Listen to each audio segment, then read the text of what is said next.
All right, guys, what we're talking about here is Prismacolor colored pencils and coloring. These are the awesome professional grade colored pencils. They are super awesome, amazing. Does anybody have a clue why I only have 3 colors out? I have 3 specific colors. What are these 3 colors called? I know they're red, yellow, and blue. I got that. But what are these called? Primary colors? Yeah, the primary colors. And what we can do is we can make all the colors onto the rainbow with these. It's really awesome. But technically, it's CMYK. It's cyan, magenta, yellow, and black.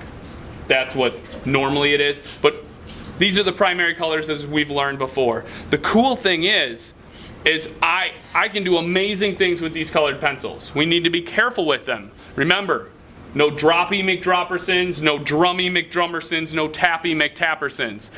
The lead breaks inside of here, and you start sharpening it, and you end up with a like crazy small colored pencil, like smaller than this, and that's kind of a problem. So what we got here is I got a colored pencil, and I'm going to start coloring with it. And you're like, I know how to color with colored pencils. You haven't colored with these, because these are awesome. And you're like, okay, whatever. But I'm gonna color, and you're like, yay, colored pencils! Yay! And you're like, okay, my colored pencils do that, I get it. Okay, there is more white showing of the paper than actual color from the colored pencil put down. That's a problem. That's not what we're going for here. That's not how colored pencils should be used. What I can do is I can get more color out of these. How do I get more color down on the piece of paper with a colored pencil? What do you think? Push a little harder? Yeah, it's all about the pushing, the pressure. So I can press a little bit harder and go, yay, look it. And you're like, my colored pencils do that, okay? But I want to fade it. I want to learn how to fade. So the idea is I put pressure here, and then I fade it lighter and lighter, and less pressure and less pressure and less pressure and less pressure. But you're like, still not that big deal. With these, you can push and push fairly hard and get some really, really cool colors. So I'm going to push and get red. You ready for it? It can make red. Whoa! Exactly. So it makes red, and then I can lightly fade that, and less pressure and less pressure and less pressure to be able to fade up to a lighter color. Does that make sense? Yeah. Okay. But the other crazy thing with these is I can take yellow and I can start coloring with yellow, and you're like, yay, yellow. Okay? You can actually start getting some cool yellow, like some real awesome yellow out of this. But here's where it gets crazy town, and I'm going to go like this, and I'm going to go like that. Whoa. Whoa. Okay, so when I mix red and yellow, it actually makes orange. The problem you get is sometimes you get some stuff on here, and the next time you go to color, then it's kind of orange. So you have to be careful about that when you're actually coloring your project. Blue, and I can take blue and I go, yay, it's blue! And then I can actually start pressing, and over this, it kind of looks green. So what I can do is I can take the yellow and I can go back over where I need to. And I can go like this, and I can make some green. Yeah, but here's what happens. You go like this, you're like, yay! Okay, so what happened to my beautiful yellow over here? It turns blue and green. Yeah, it actually like smears into it, so you have to be careful, especially when you're trying to stay where you're supposed to be. Blue and red, does anybody know what color that makes? You'll probably get this wrong, I'm just letting you know. Everybody thinks it's one color and it's not. What do you think? Maybe violet? Violet, you got it right, nicely done.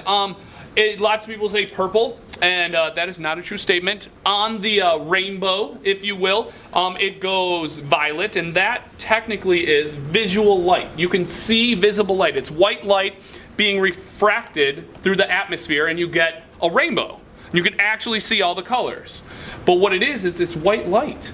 And what happens is your red shirt happens to be hit by white light, and the red bounces off. The red frequency of light bounces off, and it hits our eyeballs, and the cones and rods in the back of our eyeball pick up that it's red, and it tells a signal to our brain that that's red. All the other colors get absorbed.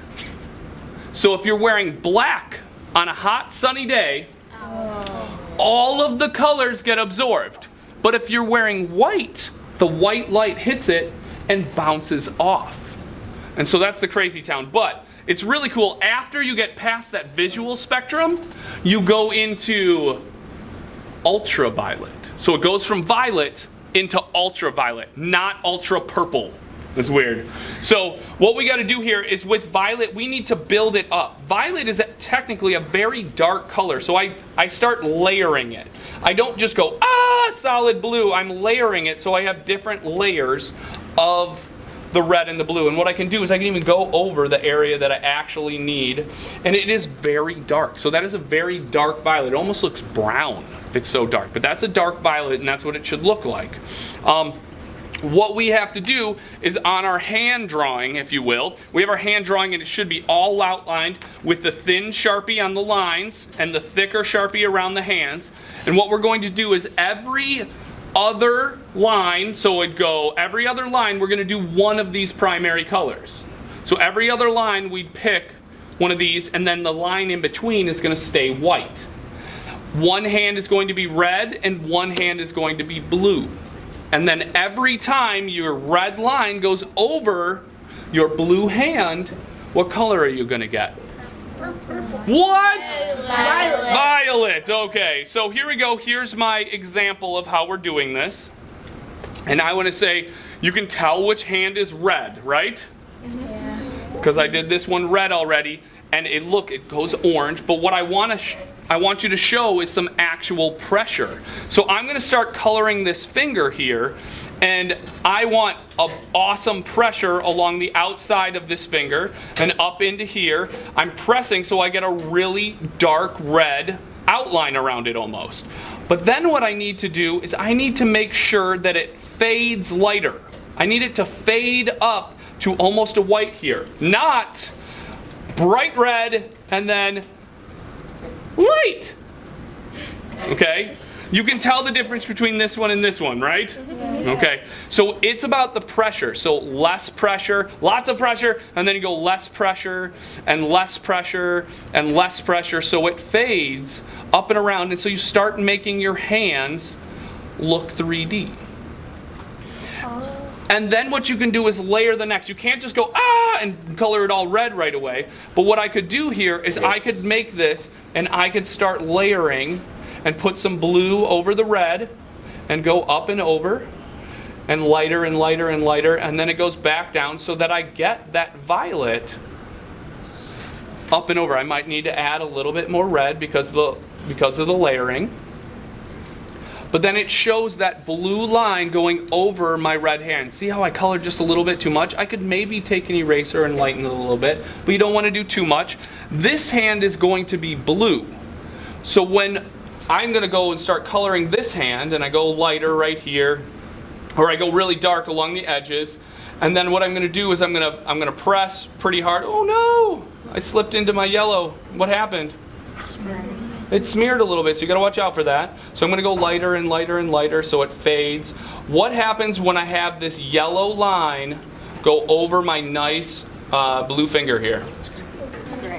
Yeah, it's going to be green. So what you have to do is you have to show that. You have to actually show that and show that it's going to be green only in that area. And what it does is it goes up and over your finger. It doesn't just go yellow straight through the finger. It goes up and over, and that's why we drew these, so we have that three-dimensional. One hand blue, one hand red, and then here's the idea, is we go white line, yellow, white line, blue line, white line, and then this line would be red. Does that make sense?